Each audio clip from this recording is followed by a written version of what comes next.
Really, in terms of climate change, I think that nuclear energy, it's not the only part of the solution. Certainly other dispatchable renewables like hydro have an important role to play, but I think it needs to be the keystone, the kind of backbone of our decarbonization response. The Rational View is a weekly series hosted by me, Dr. Alan Scott, providing a rational, evidence-based perspective addressing important societal issues. Hello and welcome to another episode of The Rational View. I'm your host, Dr. Al Scott. On this episode, I'm going to be continuing our discussion on nuclear energy, and I'm going to be interviewing an expert who's also a physician and who's also pro-nuclear energy. So we're going to get maybe the goods from a well-informed doctor about exactly the risks and the benefits of nuclear power for society.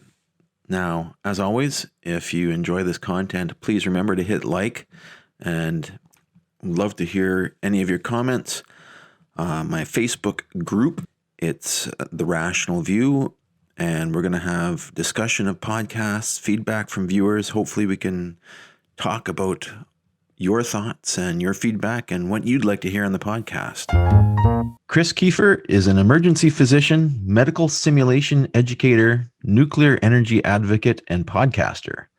He's the medical director of EMdeliberate practice, the president of Canadians for Nuclear Energy, and the director of Doctors for Nuclear Energy, and the host of the Decouple Podcast. Dr. Keefer, welcome to The Rational View. It's great to be here. Thank you for having me. Thank you for coming on. I appreciate it very much. So could you tell our listeners a little bit about your background? Medical simulation educator sounds quite interesting. Yeah, no, absolutely. Where to start, really? I'm a medical doctor. I've been an activist most of my life for one cause or another. I'd settled mostly in on Indigenous issues and refugee health. I set up a clinic in Simcoe County, which is an area in southern Ontario with a large agricultural base where a lot of Mexican and Jamaican workers come in. I set up a clinic down there, kind of specialized to work on their needs. I've always been passionate about fighting for the underdog and trying to, I guess, kind of tailor my skills and my resources and put them where I can make the biggest effort. So sort of trying to identify the most urgent problem, who's most in need, and then how can I put my skills to use. So I'm fluent in Spanish. So this migrant worker clinic was one example where I could communicate with the largely Mexican patient population. In terms of medical simulation, it's a really exciting field. And a really kind of potent learning tool. So something I'm really passionate about. One of my sort of key Myers-Briggs personality drivers is I take a huge amount of pleasure out of watching people kind of reach their full potential. And as an educator, you can give lectures and give talks, but what I do is within something called like a simulation laboratory, even within the emergency department where I work, we will create a scenario with an actor. And we will have learners responding to an actor who's simulating a certain illness, often something that's kind of rare and exciting. And it's a way for us to not only train people in a way that's very, very interactive, where we do a lot of debriefing and you can get a lot of good takeaways and change practice, but it also identifies a lot of system errors, which is a huge part of why things can go wrong or at least not be ideal in a medical environment. So it's a lot of fun. That sounds pretty cool. I just had a series of podcasts on artificial intelligence, actually. And one of the biggest benefits that people highlighted is the interaction of artificial intelligence with the medical field and how AIs are interpreting radiographs and helping with diagnoses as a tool. Have you experienced anything like that in your practice? Medicine, it can be algorithmic to a degree. So it can lend itself to that. It is interesting because we have anxieties now about, which jobs are no longer going to be relevant, when AIs start to outperform humans. And that's happening in a wide variety of fields. We think about it with, like, say, trucking, for instance, with self-driving vehicles. We're definitely still not there, but it's maybe something that's emerging in the next few decades. I do worry for my radiology colleagues because that is an area where I think computers will shortly be able to outperform the human eye. if you can feed enough data to a neural network, Mm-hmm. they can probably get to a point where they're more reliable than people. They can look at 1,000,000 radiographs in a morning. Yeah, right. In terms of emergency medicine, I do feel a little bit more job security there because it's primary care in the sense that we're seeing what we call like undifferentiated pathology. People are coming in just with symptoms, and there's a ton of interpretation that goes into it. But there is a lot of sort of yes, no answers to help narrow down. When I'm teaching my medical residents, say if we're talking about abdominal pain, which there's a really broad, what we call a differential diagnosis. There's so many things that can cause abdominal pain. So I like to play a game called 20 questions with them. And I don't know, you've probably played it before, right? Yes. You can only answer yes or no. And you try and ask questions where you're going to carve off 50% of the possibilities and just kind of get the pie slice down very thin and get to the answer. So you can see ways in which AI could get involved. I think as in any profession, it can make you a little nervous.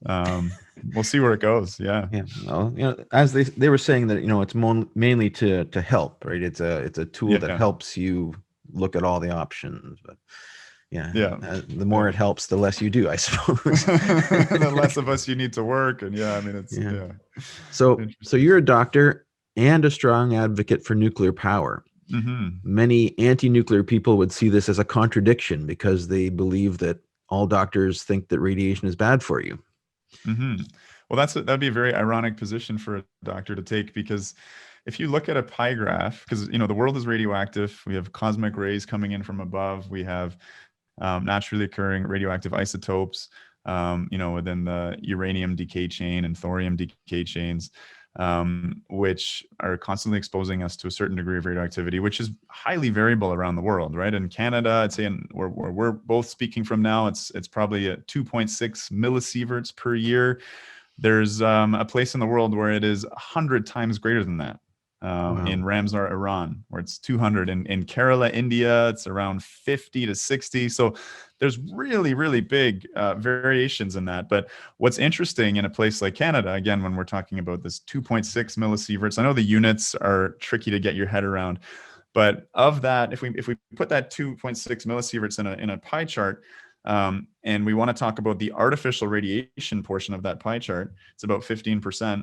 And 93% of that chunk that's artificial is from medical diagnostics and therapeutics. So, on a daily basis, I am, exposing patients to radiation, and it's very, very useful. It's how I diagnosed appendicitis, for instance, or a blood clot in the lungs or something like that. So it's really vital. And, in terms of people's risk perceptions and this idea about a precautionary principle when it comes to a new technology, I think the precautionary principle has really loomed large recently. We have a lot of anxieties about things like artificial intelligence, for instance, about things like genetic engineering, about things like nuclear energy.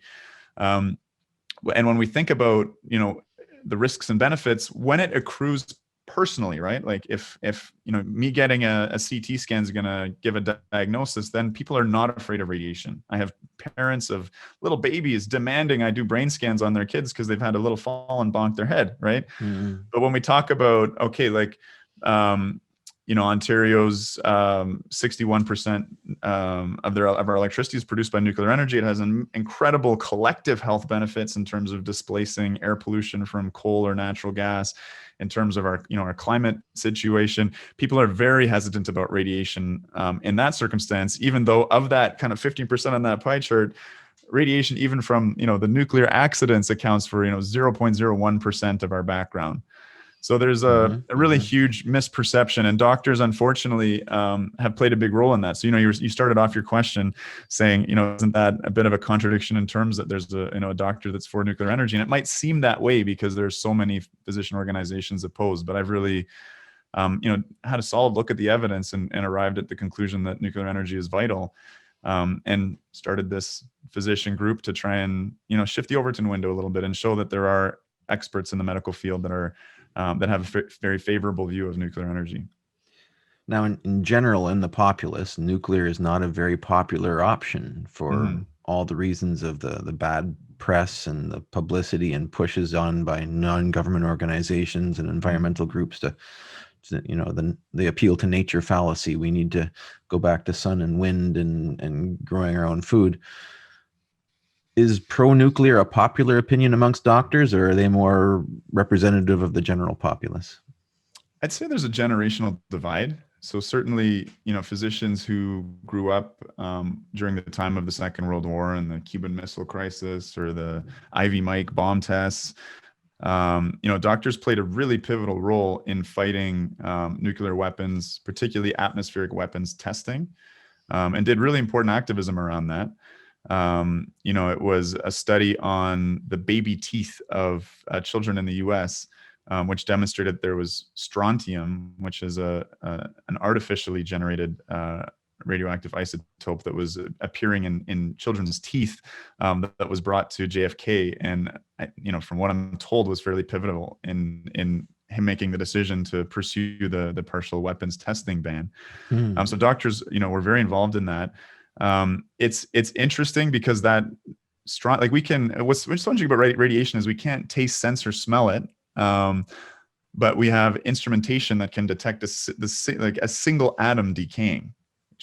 We're incredibly. So you'll hear about, we detected this bump in radioactivity. I mean, the public and physicians have a very poor sense of dose and the how relevant it is, right? So that strontium in those baby teeth, it sounds horrific. I mean, and I sound like I'm sort of downplaying something that's terrible by saying, listen, I mean, it had no health impacts. I think it was an important tool to limit the madness of nuclear weapons. But in any case, so doctors have been very involved in that. When I was saying generationally it's changing, I would say, in the last 10 to 15 years, the whole way in which we understand medicine and medical evidence has switched from what we call like a mechanistic basis, where it's like, okay, there's this receptor that, if this molecule is going to interact with, and therefore it should create this result. If you can sort of map that out plausibly, that used to be what we would construe as medical evidence. Whereas nowadays we say, no, there's way too many potential biases and the mechanisms might always work. So we're going to use epidemiologic methods to really make sure that this treatment or intervention works. So we're going to do large randomized trials where we take two different groups, but we make sure they resemble each other. That we're going to be blinded as researchers. We're going to not just do this at one center, but at many centers around the world. And that's the way we're going to, test our evidence. And so in the last 10 or 15 years, new medical graduates have been trained in this methodology and in sort of critical appraisal of the literature. And so I think there's a much greater ability, if you actually do look into, say, the quality of evidence around, the impacts of Chernobyl, for instance. You'll see there's a variety of studies that were actually sponsored by the Green Party in Europe or by the founder of Greenpeace in Russia, methodologically incredibly flawed and biased. And you can compare that to the high quality literature coming out of the UN Scientific Committee on the Effects of Atomic Radiation. And as a physician who's educated in this, you can then make more informed decisions. And I'd find, yes, most of the younger doctors I talk to are quite open-minded, and especially when they actually look at the evidence, they're on side. So, Doctors for Nuclear Energy is a new group. We do have members across the world in the States, Australia, Europe. I'll add the UK on there since Brexit happened, but yes, we are building up a membership base that's worldwide, and I hope it will make an impact. If you read the reports on the Chernobyl deaths, and it's like night and day. There's two different camps almost, and you read the ones from Greenpeace, and they're like, oh, there's been extra deaths in Ukraine, and these people have died young, and all these people have died, but you don't get the control group in the discussion at all. Yes, a lot of people have died after the fall of the Soviet Union. Their whole economy collapsed. Their whole medical system collapsed. There's been stress. You need to control for some variables before you actually make conclusions as to what the cause of these deaths are. Yeah. No, I mean, one study kind of attributed every extra death after Chernobyl to be, it has to be related to Chernobyl, right? And as you're saying, the Soviet Union collapsed, the health system went to hell, tuberculosis reared its head again, alcoholism was rampant. There are many, many other factors at play. So that's not the proper methodology to use. And so there's, more precise methodology that, a group of over 100 experts in, a variety of fields in 8 UN agencies and 3 national governments that came together. And I mean, their results, they're so counterintuitive. 28 people died as a result of acute radiation sickness.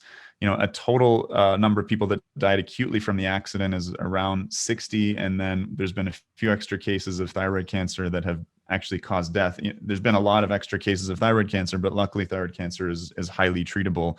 Ironically, with the same medical isotope, iodine 131, that actually was released from the reactor and caused these cases in a very narrow segment of the population, namely young children whose thyroids were still, undergoing active mitosis. They were still growing, right? So, but the numbers are so jarring if you've, because I think in popular culture, we're used to hearing hundreds of thousands, millions of deaths, and that's not at all reflected. The uppermost estimates coming out of these UN studies are around 4,000.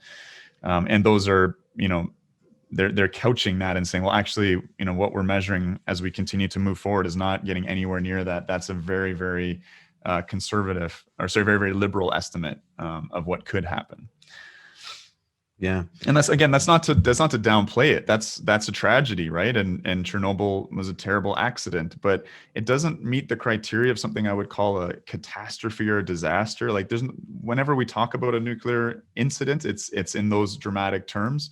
But Fukushima, there's maybe one case of someone who may have died as a result of the radiation. He had lung cancer, although that's not a common cancer that's caused by exposure to radiation. He was also a smoker, and it was more sort of okay, well, let's give this guy some compensation and help his family out, more than okay, this is a slam dunk that this was related to the accident. So Fukushima, maybe one person as a result of radiation. 3 Mile Island, 0 people.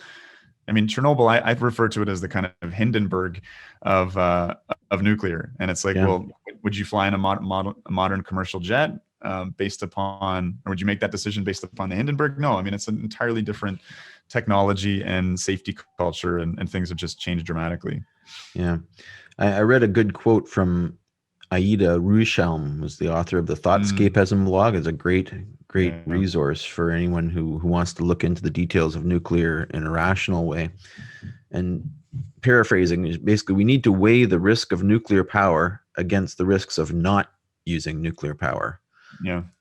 You can't just hold up the risks to like an extremely bright light and list them, because as you say, we can detect every single atom that breaks down and try to attribute a probability that this is going to cause cancer. You need to think about what happens if you don't massively increase nuclear, and that looks like a whole lot more fossil fuel and a whole lot more death. And I think that's one of the key problems, and it's something I've had to wrestle with as I've dived into trying to understand energy. And this is something, in terms of my previous activism around refugee health issues or things like that, I never thought I would be so obsessed with energy. But in the context of climate change and the idea that we need an energy transition, this is something to participate in the debate, you've got to be literate on this. And I'm shocked when I talk to politicians how little they know.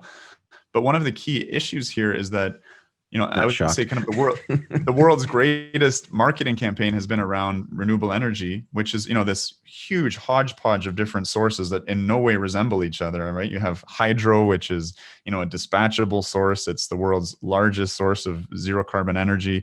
That's lumped in with biomass burning, right? Things like corn ethanol, which is an ecological catastrophe, or, the wood pellets that provide the majority of the EU's renewable energy. And a lot of that is, forests that are logged in Siberia and in North America, pelleted, turns into pellets in big factories, shipped in huge bunker tankers over to, the UK, for instance, to their Drax. It's this huge, I think 3 or 4 gigawatt plant that used to burn coal. Now it's a green plant because it burns forests. I mean, that's renewable. And then you have wind and solar, which are renewable as well in terms of, harnessing renewable flows of energy like photons and gusts of wind. But the materials with which they're made, like a 500 ton steel wind turbine, that's not made of renewable substances. But more broadly, they very much differ. And I say the key thing is in this intermittency dispatchability issue. So listen, I mean, if I could believe the hype that wind and solar were capable of deep decarbonization, that we didn't need to mine the world in order to, build enough of them and mine it even further to build enough battery capacity. And if batteries could actually, last for months on end to, balance out our grid, if it was all part of that sort of fantastical vision that most people accept without diving into understanding it, then yeah, I mean, I'd rather have a single solar panel on my roof or a little nice wind turbine that's not too tall, right? I don't want a really big one. Sure. But I mean, when you look into it, you realize that these tools are not capable of getting to net zero or getting to deep decarbonization because they require backup. And we're seeing in Texas right now, I mean, this polar vortex, it's affected every energy source, but imagine, and people are, and natural gas has been impacted a lot. And I'm no friend of natural gas, but if you look at the production profiles of what's, tried to fill the gap, natural gas has shot up like this, wind has gone down a bit. But you think if there wasn't that natural gas there, it would be what, batteries? And for this week of, frigid weather and people's homes being heated by electricity mostly, what would be, how long would those batteries last? The answer is, even with an enormous investment, hours to maybe 24 hours. And then what's going to charge them after that? I mean, it's still, blizzards and freezing cold, and your solar and wind are so low availability that you have to massively overbuild your capacity in order to have enough excess to charge your batteries and last through the downtime, because 30% is the best you're going to get out of wind, and in the northern hemisphere you're looking at 15-12% for solar. Yeah, that's what we get here. And I think people, they pick up this device and they think, wow, that battery is so great, it works so well, and we make these kind of inferences off of like, well, I have a friend who's got an off-grid house and it works, but this doesn't work more broadly. I mean, so that brings us back to the point that all energy sources have trade-offs and costs. Nuclear has been so maligned, I think, because of this dual-use technology, the incredible power of the atom, which has been used for evil in terms of weapons and for good in terms of energy. But the more you look at nuclear, it's what are described as like the downsides you actually start to see is, wow, this is actually really, really it's actually a strong side. So for instance, in the waste stream, the fuel has a density which is 1 to 3 million times more than even a very energy dense fuel like fossil fuels, such that the amount of waste created is very small. So in Canada, all of the waste produced by our fleet of CANDU reactors, that's around 20 over the years, would fit in a single hockey rink, piled up 32 feet high, so less high than a telephone pole, right? Mm-hmm. So the actual, you hear about ton, like, and I'm enumerate as well to a certain degree, big numbers, kind of my eyes glaze over. Uranium is the densest naturally occurring element on the periodic table, so you hear about the tonnage, and it sounds like a lot, but the volume is actually tiny.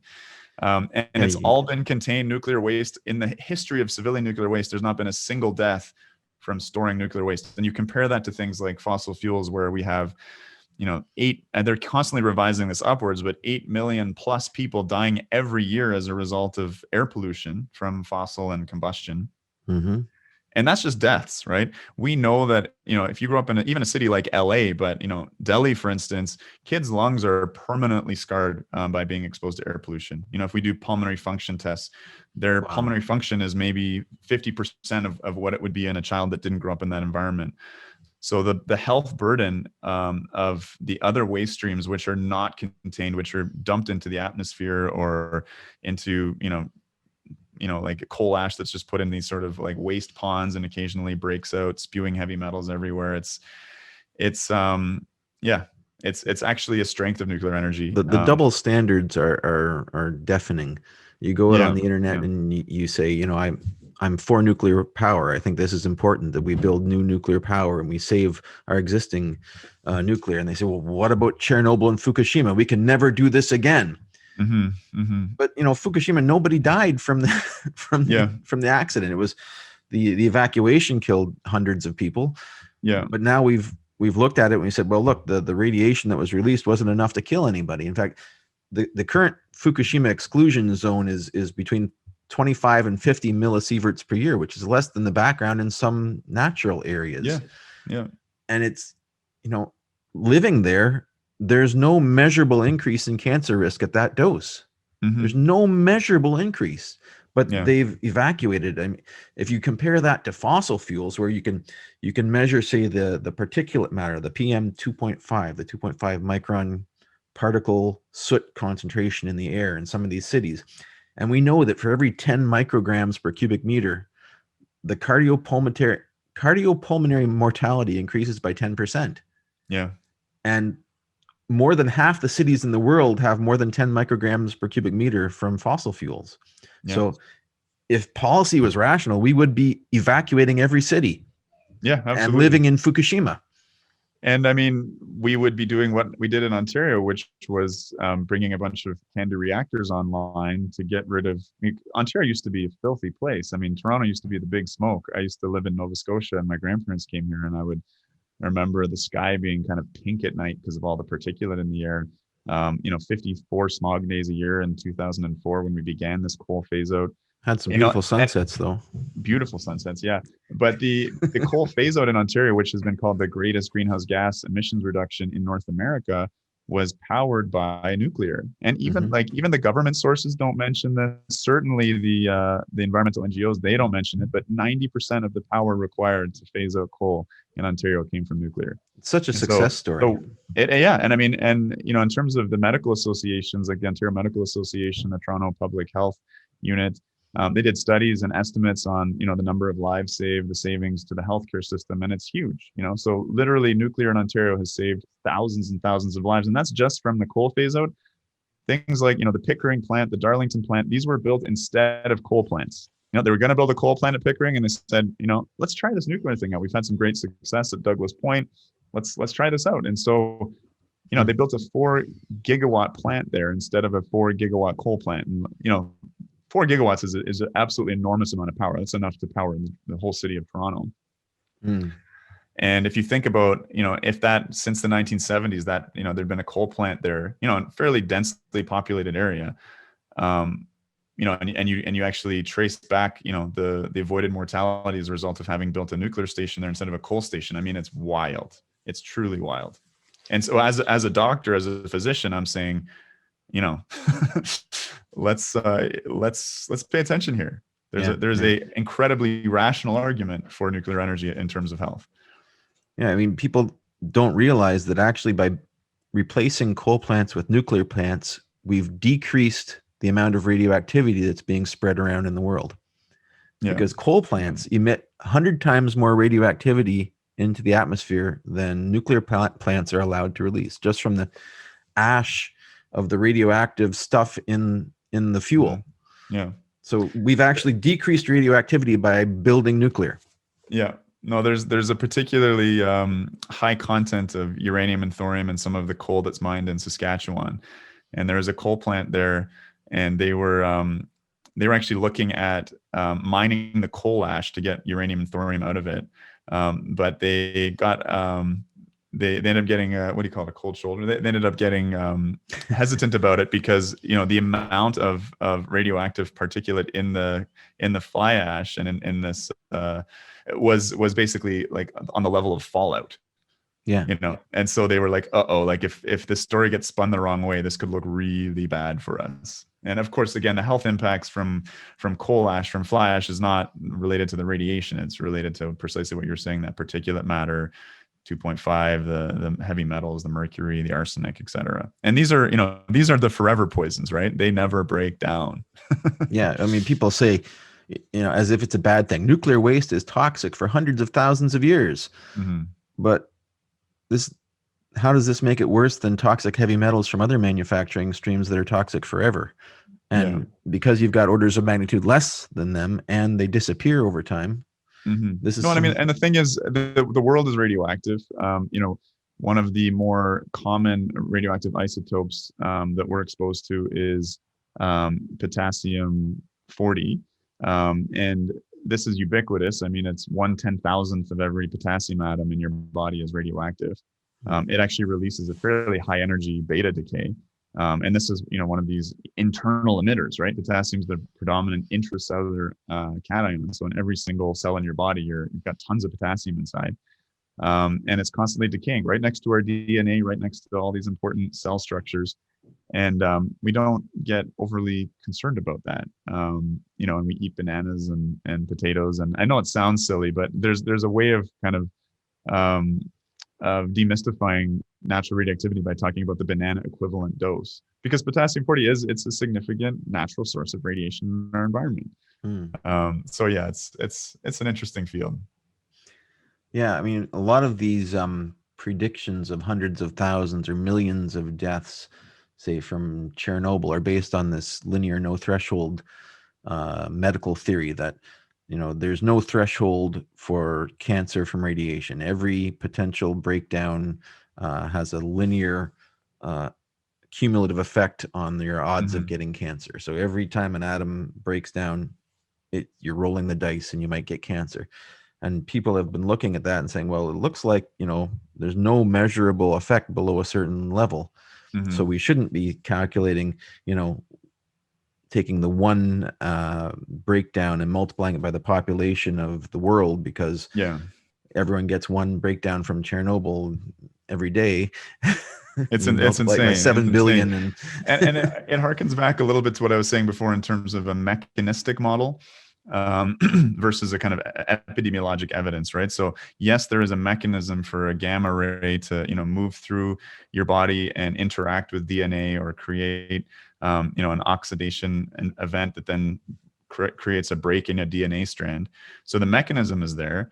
DNA, our understanding of DNA has changed drastically since the 50s, and we now know that every cell in the body is undergoing thousands and thousands of single-strand DNA breaks, and probably around 100 double-stranded DNA breaks every single day. There's robust repair mechanisms, but the greatest stress on our DNA is oxidative damage, and that's from the oxygen that we breathe, right? And so there's been some studies on this which show that for every 1,000 single-stranded DNA breaks, 1,000 are caused by oxidative stress, just from free radicals from being an aerobic organism, and 1 might be caused by background radiation, right? So, I hope that helps to sort of put it into perspective for people. But, in medicine, in the field of toxicology, we say, this is an old adage that goes back into kind of probably the 1500s, which was that the dose makes the poison. Anything can be poisonous, and there's a threshold dose. But with things like radiation, there's so many beneficial elements, and there's such a fairly high dose that's coming at us naturally, particularly when you look around the world at places like Kerala, India, or Ramsar, Iran, or I believe it's in Wales. There's a higher background radiation dose, and there's not any corresponding uptick in the background rate of cancers. So radiation is a very weak carcinogen. We administer absolutely incredible doses, in terms of, treating leukemia, for instance, to knock off the bone marrow, for instance. Many levels higher than what a universally fatal dose would be, but we give it in what we call fractions. So every week you'll come back and you'll get a very high dose, maybe localized to a certain body part. And we do see secondary cancers arise as a result of that, particularly for treating like childhood leukemias. So I'm not trying to say it doesn't happen, but it's a weak carcinogen, and we need to understand it in that light and look at all of the benefits that come with it, and understand that even a nuclear accident is a source of a low dose to the surrounding. Not saying to the first responders per se, but to the surrounding populations, it's a low dose. It just doesn't compare with, as you say, oxygen. Yeah, and then the greatest harm that we've seen in relation to these nuclear accidents is the panic. Right? Is these rushed evacuations, is these prolonged evacuations, which result in dislocation from your home, your town, which results in a lot of stigma. And unfortunately, that's really played into a lot by these anti-nuclear medical folks. So, most famously, Helen Caldicott, who makes outlandish claims, right? She says, more people have died or will die from Chernobyl than from the Black Plague, which killed 100 million people, by the way. That there's glowing radioactive wild boars running around in Germany. Like she has no shame in terms of things she says, and I'm not aware of her retracting any of these claims when met with actual evidence. But in the aftermath, I remember watching some interviews with her at the time of Fukushima when she was getting a lot of media play. And I mean, she was just drumming up the fear. And that has real health consequences. It panics people. It contributes to the stigma, the sense of, because I was exposed to radiation, I'm gonna, my children's children are gonna be impacted. And in Japan, after the atomic bombings, there was a whole sort of class of survivors, and there was, people were reluctant to marry their kids to kids of people's, whose parents had been exposed. There's a lot of stigma that goes along with it. So I think it's I think that these people need to be held account for the fear mongering that they're doing, because it has a real impact. Yeah, I mean, you could say that it's killed more people than nuclear. And the accidents, yeah, it's true. It's true. I mean, it's an uphill battle. Right now at times it feels very hopeless, but I think it's a really important one. And really, in terms of climate change, I think that nuclear energy, it's not the only part of the solution. Certainly other dispatchable renewables like hydro have an important role to play, but I think it needs to be the keystone, the kind of backbone of our decarbonization response. And you raise a really important point, which is this issue of advanced nuclear. And certainly there's rooms for improvement in the technology. Nuclear is not, however, like software, like Silicon Valley app or Uber or something like that. Development takes time, right? I think about nuclear as kind of a transport truck versus a sports car. To get a nuclear program going where you can build these mega projects on time and on budget requires a lot of a dedication of resources and time and building a skilled workforce. And as you start to do that, you can build these projects on budget, on time, and start rapidly decarbonizing, as we did in Ontario, as France did, as Sweden did. And that generally involved picking a design, picking a winner, standardizing it, developing that supply chain and expertise in constructing it. And right now, it's, we have great technology. CANDU is an amazing reactor. We don't need to enrich uranium for it. We don't need a heavy forging industry. It's been built on price, on budget, and on time in China, Romania, Korea. It's particularly applicable to developing countries because, again, you don't need that heavy forging, which is only done in a few countries in the world now. I mean, even the US gave up on their heavy forging, just Japan does it. So, there's this question though about, well, but isn't that like 1950s, 60s, 70s technology? That doesn't make sense. It's kind of like saying, isn't the car like a 19th century technology?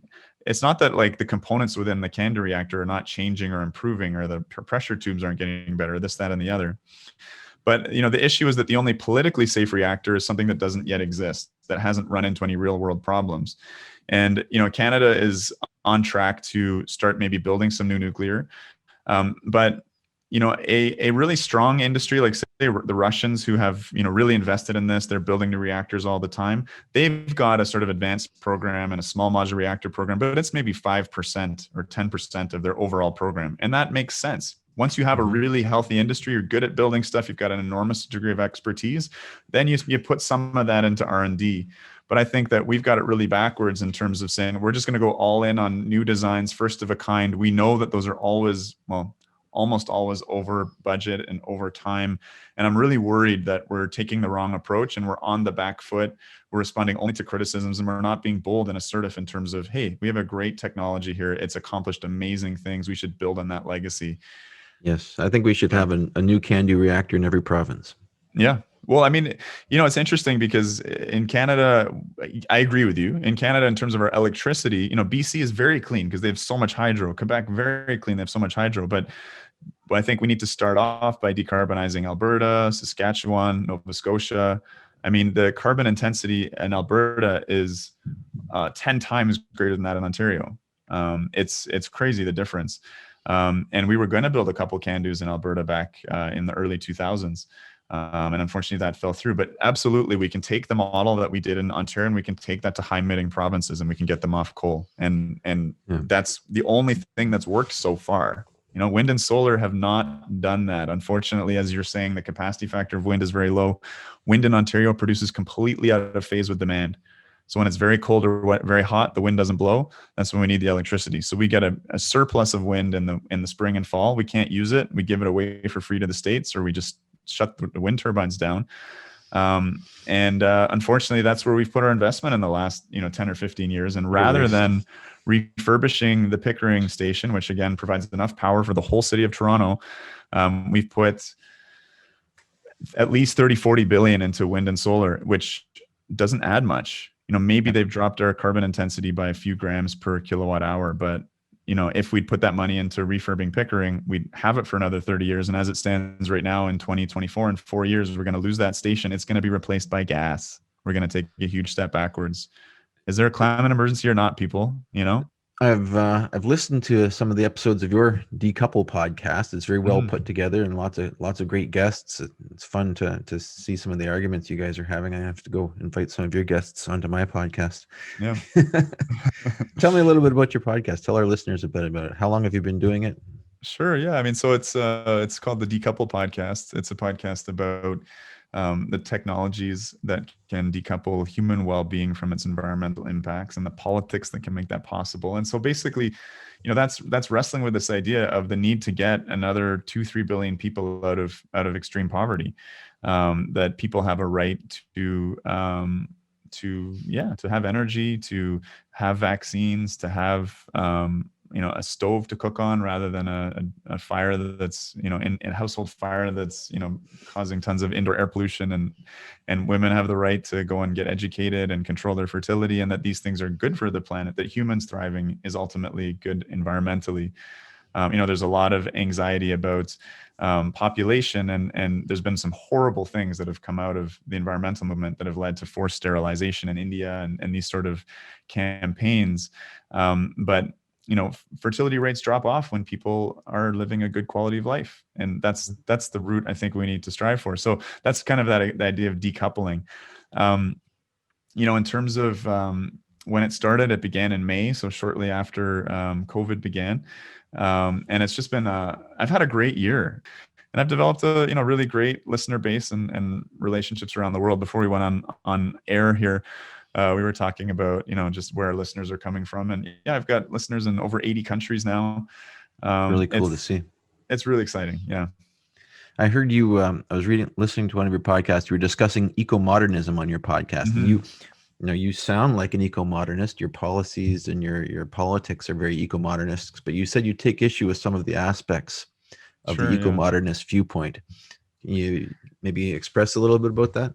For sure. Yeah. I mean, so eco-modernism, for your listeners that aren't familiar with it, is a movement that was kind of, I'd say Stuart Brandt was probably the original sort of thought leader in this. And I mean, that's where I borrow this concept of decoupling from, that you can use technologies like nuclear, which are incredibly energy dense, have, a tiny fraction of the mining that's required, release no air pollution, no CO2, and that these can allow, energy, which we need for hospitals, for vaccines, for water treatment, for just lights, all the things we take for granted, but have a very minimal environmental impact. So that comes out of ecomodernism. Ecomodernism as a movement is largely coming out of thinkers in the US.